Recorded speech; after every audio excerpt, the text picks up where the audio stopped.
Hi guys, magandang umaga at magandang tanghali, magandang gabi kung saan makarating ang aking video. Ito na naman sila Patsirong Bisaya at mangkukupal na naman tayo sa mga kupal.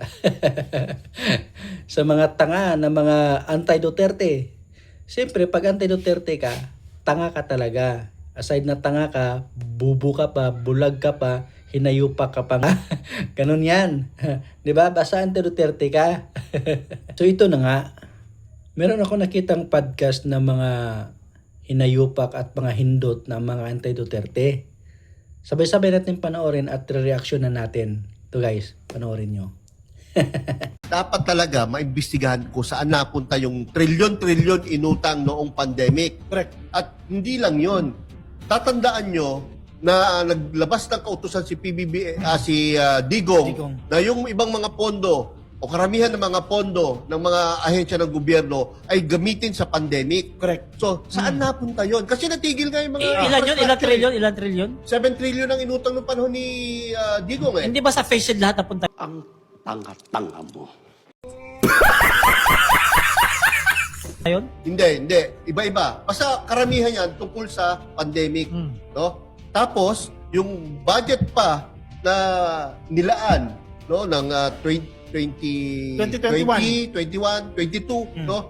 Yung iba doon, pinalagay niya pa sa pandemic pa rin. No? Tapos umutang ka pa. Tapos umunta ka pa 7 trillion. So, dapat yan maimbestigahan talaga yan. Oo. Kasi, Mahirap talaga pag isa kang anti-Duterte. Kasi hindi mo nakikita yung mga magagandang effect sa mga ginagawa ni Pangulong Duterte. 'Di ba? Lahat na lang ng mga nakikita mo is puro mga palpak. 'Di ba? Kasi nagiging close-minded ka eh. Hindi mo inopen yung malaki mong mata para makikita mo yung mga accomplishment ni Pangulong Duterte na kahit pandemic, pero tuloy-tuloy pa rin yung mga project ni Pangulong Duterte like yung Bell, 'di ba? Subway, 'di ba? Na pinatigil ng pangulo ninyong tanga ni si Bongbong Marcos na hanggang ngayon ay tinigil. Na supposed to be magagamit na ng mga taong bayan ngayong 2028, pero since tinigil at di-divert yung budget kung saan bagay nilagay na wala namang kakwinta-kwinta, kinuha ni Bongbong Marcos yung budget doon sa subway at dinala kung saan-saan, di ba? So lahat ng mga yan, naumpisahan yan nung time nung pandemic, lahat ng mga project na yan. Tapos, ang tanong ko sa inyo, nabakunahan ba kayo? Di ba? Kasi lahat ng mga pundo na pinang-utang ni Pangulong Duterte kung saan-saan niya inutang yon, ginamit yun sa pandemic. Pinambili ng bakuna. 'Di ba?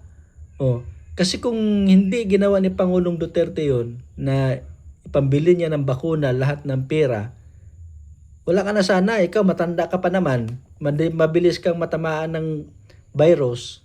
So, tigo ka na sana, 'di ba? Oh. Pasalamat ka kay Pangulong Duterte kasi nakapag-provide siya ng bakuna, naayos niyang nai-handle yung pandemic kahit never pa niya na-experience sa talang buhay niya. 'Di ba? Sa lahat ng mga Pilipino, hindi tayo nakaranas ng ganong kalalang pandemic, virus na tumama sa ating bansa. Hindi natin na-experience 'yun. Pero nai-handle ni Pangulong Duterte ng maayos. 'Di ba? Nagbigay si Pangulong Duterte ng ayuda 5,000 to 8,000 per household. O, doon na pupunta lahat ng budget, doon na pupunta lahat ng pera ng gobyerno. Tapos hahanapin nyo kung saan napunta yung trilyon-trilyon na utang ni Pangulong Duterte that time nung nagkaroon ng pandemic. Isamantalang ngayon, hindi nyo kini-question yung trilyon-trilyon na inutang ni Bongbong Marcos na hanggang wala tayong nakitang project. Di ba? Mga hinayupak talaga kayo, isang katutak talaga kayong tanga. Alam nyo guys, kahit ako, sinubukan kong tulungan si Bongbong Marcos sa pag-iikot ko sa buong Pilipinas. Sinubukan kong naghanap ng mga project ni Bongbong Marcos para at least meron lang akong maikomento sa kanya ng maganda.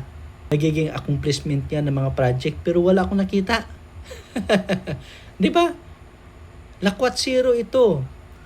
Wala akong nakitang project ni Bongbong Marcos na pwede kong i-accredit sa kanya na na pwede kong sabihin na itong project na ito kay Bongbong Marcos. Wala. Wala akong nakita. Kaya nagtatanong ako kung saan dinala ni Bongbong Marcos yung trilyon-trilyon na pundo ng Kaban ng Bayan. Yun ang dapat nyong tanungin. Kasi napaka-obvious, halatang halata, kitang-kita sa inyong mga malalaking mata na walang naipatayong project si Bongbong Marcos. Samantalang kay Pangulong Duterte, kitang-kita sa inyong mga malalaking mata na nagbigay si Pangulong Duterte ng ayuda, nagpatayo si Pangulong Duterte ng mga bridges, nagpatayo ng subway at kung ano-ano pa mga project niya na build.